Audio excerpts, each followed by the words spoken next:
Y translation. जी हाँ दोस्तों, ट्रांसलेशन क्यों करूं, ट्रांसलेशन से मेरे को क्या फायदा होने वाला है, क्या ट्रांसलेशन करना जरूरी है। इंग्लिश स्पीकिंग सीखने के लिए लोग अक्सर ट्रांसलेशन करते हैं। तो दोस्तों, आज मैं आपको बताने वाला हूं कि ट्रांसलेशन के फायदे क्या हैं और इसके नुकसान क्या है। मतलब आज हम बात करने वाले हैं इसके एडवांटेजेस की और डिसएडवांटेजेस की। ठीक है दोस्तों, अक्सर लोग मुझसे पूछते हैं क्या इंग्लिश स्पीकिंग करने के लिए ट्रांसलेशन आना जरूरी है, क्या पहले मैं ट्रांसलेशन का कोर्स कर लूं, हिंदी से इंग्लिश बनानी सीख लूं, उसके बाद मुझे इंग्लिश स्पीकिंग आ जाएगी। तो दोस्तों, आज इन्हीं सारे सवालों का जवाब देने के लिए मैंने ये वीडियो बनाया है। ठीक है, अगर आपके माइंड में भी ये क्वेश्चन है कि ट्रांसलेशन से इंग्लिश बोलनी आती है या क्या ट्रांसलेशन से इंग्लिश बोलना आसान है, तो आज की इस वीडियो में आपके सारे डाउट क्लियर होने वाले हैं। तो इस वीडियो को पूरा एंड तक देखिएगा। ठीक है दोस्तों, हाय, मेरा नाम है रवि, स्वागत है आपका रवि सर की इंग्लिश क्लास में। चलिए दोस्तों, शुरू करते हैं कि ट्रांसलेशन से इंग्लिश बोलनी आती है या नहीं। जी हाँ दोस्तों, तो अक्सर मैंने लोगों को देखा है कि लोग ट्रांसलेशन करने के लिए बहुत सारी बुक्स परचेज कर लेते हैं, उसमें सेंटेंस देखते हैं, बनाते हैं। ठीक है, और उनको ऐसा लगता है कि ट्रांसलेशन करने से इंग्लिश स्पीकिंग बहुत ही अच्छी हो जाएगी। तो मैं आपको बता देना चाहता हूं दोस्तों, उनका ऐसा सोचना बिल्कुल गलत है। ट्रांसलेशन से आपकी इंग्लिश स्पीकिंग इंप्रूव नहीं होगी। ठीक है, तो आज हम इसी के बारे में बात करेंगे कि इसके क्या फायदे हैं और इसके क्या नुकसान है। और आज की इस वीडियो में आपको सब कुछ पता लगने वाला है कि ट्रांसलेशन क्यों नहीं सीखनी चाहिए और क्यों सीखनी चाहिए। ठीक है दोस्तों, तो जैसे कि मैंने यहां पर ऑलरेडी लिखा हुआ है, व्हाई ट्रांसलेशन, ट्रांसलेशन क्यों क्यों करूं मैं ट्रांसलेशन, जब मुझे इंग्लिश स्पीकिंग करनी है, जब मैं डायरेक्टली इंग्लिश बोल सकता हूं, तो मुझे ट्रांसलेशन की क्या जरूरत है। दोस्तों, आपने कभी सोचा है कि जब आपने अपनी लैंग्वेज बोलनी स्टार्ट करी, मतलब जब आपने हिंदी बोलना शुरू किया, तो क्या आपने उसको बोलने से पहले ट्रांसलेशन की? क्या आपने पहले इन बातों पर ध्यान दिया कि मैं सर्वनाम लगाऊं सेंटेंस में, या क्रिया विशेषण लगाऊं या क्रिया लगाऊं? क्या आपने इन सभी बातों पर फोकस किया? एक बार ध्यान से सोचना। ठीक है दोस्तों, मुझे नहीं लगता कि आपने हिंदी बोलने से पहले इन सभी बातों पर फोकस किया होगा। अगर आपने ऐसा किया है तो मुझे कमेंट करके जरूर बताना कि भैया जब आपने हिंदी बोलना स्टार्ट किया तो आपने नाउन पे ध्यान दिया, प्रोनाउन पे ध्यान दिया, मतलब ये सब आपने अपनी हिंदी भाषा में यूज किया, उसके बाद आपने हिंदी बोलना स्टार्ट किया। आई एम श्योर, मैं गारंटी से कह सकता हूं आप में से बहुत सारे लोग ये बोलेंगे कि नहीं सर, हमने तो ट्रांसलेशन से हिंदी बोलना स्टार्ट ही नहीं किया, हमने तो हिंदी डायरेक्ट ही बोलनी स्टार्ट कर दी। तो दोस्तों, ट्रांसलेशन क्यों जरूरी है? आज की डेट में मैंने YouTube पर ऐसे बहुत सारे वीडियोस देखे हैं कि भैया 1 घंटे में टेंसेस समझ लो, 20 मिनट में टेंस समझ लो। आपको लगता है कि आप टेंस का जो कॉन्सेप्ट है वो 1 दिन में भी कंप्लीट कर सकते हो? आई डोंट थिंक सो, मुझे ऐसा बिल्कुल नहीं लगता है। दोस्तों, टेंसेस का जो कॉन्सेप्ट है अपने आप में ही बहुत ही बड़ा कॉन्सेप्ट है और इसको टाइम लगता है सीखने में। ठीक है दोस्तों, चलिए शुरू करते हैं आज के इस वीडियो को और मैं आपको बताता हूं कि इसके फायदे क्या है, नुकसान क्या है। तो जैसे कि आप यहां पर देख रहे हो, एडवांटेजेस एंड डिसएडवांटेजेस, मैंने आपके सामने लिख दिया है कि ट्रांसलेशन करने के फायदे क्या है और इसके नुकसान क्या है। तो एक एक करके हम सारे पॉइंट क्लियर कर लेते हैं। बात करते हैं इंप्रूव राइटिंग एडवांटेज की। जी हाँ, सबसे पहले हम एडवांटेजेस की बात कर लेते हैं। इंप्रूव राइटिंग, जी हाँ दोस्तों, ट्रांसलेशन राइटिंग इंप्रूव करने में बहुत अच्छी होती है। अगर आप अपनी इंग्लिश की राइटिंग इंप्रूव करना चाहते हो, विच मीन्स अगर आप चाहते हो कि आप सेंटेंसेस को आसानी से बना सको, तो दोस्तों इंप्रूव हैंड राइटिंग में ट्रांसलेशन का बहुत ही अच्छा रोल होता है। ठीक है दोस्तों, अब बात करते हैं इसके डिसएडवांटेजेस की। तो become habitual of translating in mind, लेकिन जब बात आती है इंग्लिश स्पीकिंग करने की, तो मैंने अक्सर लोगों को सोचते हुए देखा है, वो अपने माइंड में सेंटेंस को ट्रांसलेट करते हैं, देन दे स्पीक, लेकिन तब भी उनमें एक डर की भावना रहती है। उनको तब भी डर लगता है, ट्रांसलेशन करने के बावजूद भी उनको डर लगता है कि अगर मैंने ये सेंटेंस बोला कहीं ये गलत तो नहीं हो जाएगा। तो दोस्तों, ये मेरी बात ध्यान रखना कि जब भी आप ट्रांसलेशन करते हैं तो you become habitual of translating in mind, आप अपने दिमाग में सेंटेंस को ट्रांसलेट करते हो। ठीक है दोस्तों, अब बात करते हैं हमारे अगले पॉइंट की, इजीली फ्रेम सेंटेंसेस। जी हाँ, इजीली फ्रेम सेंटेंसेस। आप ट्रांसलेशन की हेल्प से सेंटेंस को फ्रेम कर सकते हो, सेंटेंस को बना सकते हो, ठीक है। और ये बहुत ही अच्छी बात भी है, आप सेंटेंस बनाना सीखो भी, ठीक है। अगला पॉइंट है हमारा, doesn't focus on speaking. Translation English speaking पे फोकस नहीं करती है।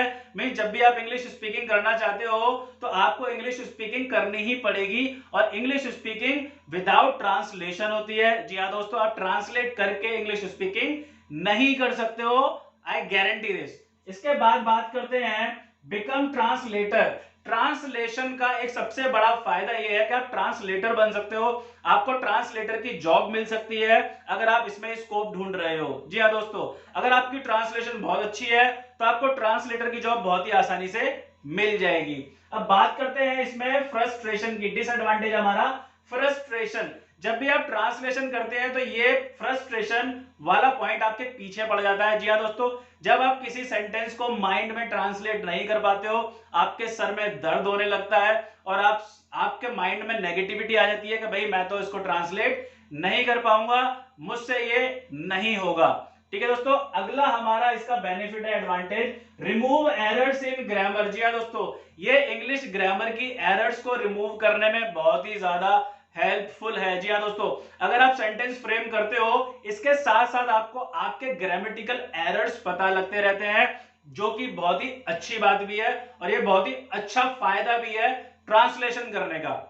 अब डिसएडवांटेज की बात करते हैं, क्रैम रूल्स एंड टेबल्स। जब आप ट्रांसलेशन करते हो तो आपको बहुत सारे रूल्स क्रैम मतलब रटने पड़ते हैं। जी हाँ दोस्तों, आपको रटने ही पड़ेंगे, बिना रटे आप ट्रांसलेशन नहीं कर सकते हो। और जैसे हम मैथमेटिक्स में फॉर्मूले को रटते हैं, ठीक है दोस्तों, फॉर्मूले को रटते हैं, फिर उसके बाद क्वेश्चन को, सम्स को सॉल्व करते हैं। सिमिलरली ठीक उसी तरह से जब आप ट्रांसलेशन करेंगे तो आपको रूल्स और टेबल्स पहले से ही याद होनी चाहिए।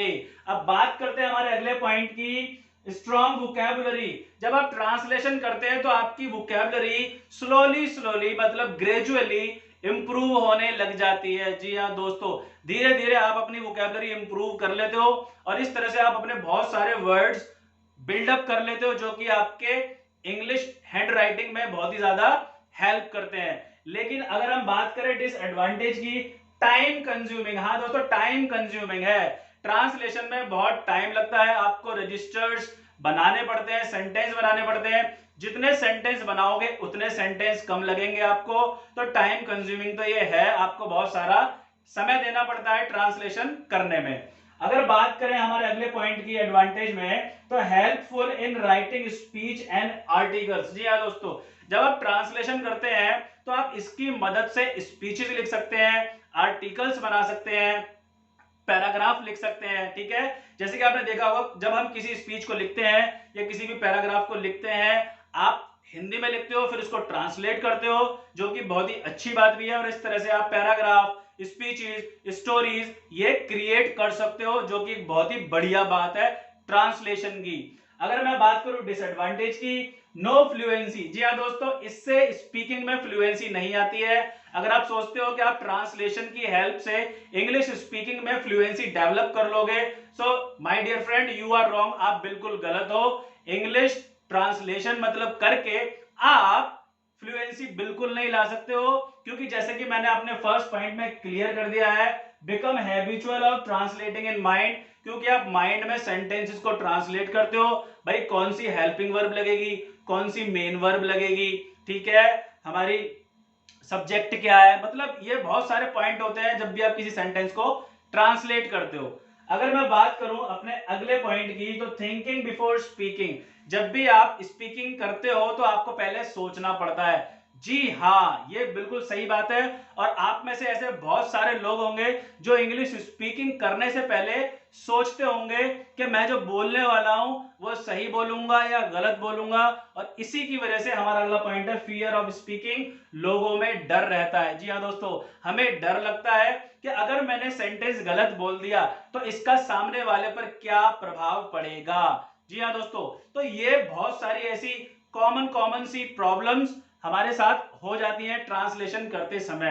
तो दोस्तों, वाई ट्रांसलेशन, ट्रांसलेशन क्यों जरूरी है, ठीक है, आज मैंने आपको क्लियरली बता दिया है। तो अगर आप भी ट्रांसलेशन करते हैं ठीक है। अगर आपको लगता है कि ट्रांसलेशन से स्पीकिंग आती है तो my dear friends you are wrong. आप ट्रांसलेशन से राइटिंग इंप्रूव कर सकते हो, इन सारे पॉइंट्स को इंप्रूव कर सकते हो, लेकिन अगर मैं बात करूं स्पीकिंग करने की तो my dear friends I am afraid you can't speak good English with the help of translation. जी हाँ दोस्तों, आप ट्रांसलेशन की हेल्प से बहुत ज्यादा अच्छी इंग्लिश नहीं बोल पाएंगे, क्योंकि आप फ्लुएंसी डेवलप नहीं कर पाएंगे। फॉर एग्जाम्पल मान लीजिए आप किसी से इंग्लिश में टॉकिंग करना चाहते हो, ठीक है, और आपको ट्रांसलेशन आती है। अगर सामने वाले ने आपसे कोई क्वेश्चन कर लिया तो आई एम डैम श्योर, मैं पक्के यकीन से कह सकता हूं कि आप उसका आंसर देने से पहले अपने माइंड में ट्रांसलेट करोगे, देन यू विल स्पीक। तो क्या इस तरह से कॉन्वर्सेशन होती है? भाई कॉन्वर्सेशन होती है बिल्कुल स्पीकिंग टू स्पीकिंग, मतलब अगर कोई क्वेश्चन करता है तो हमें ऑन द स्पॉट आंसर देना होता है, ना कि हमें ट्रांसलेशन करनी होती है।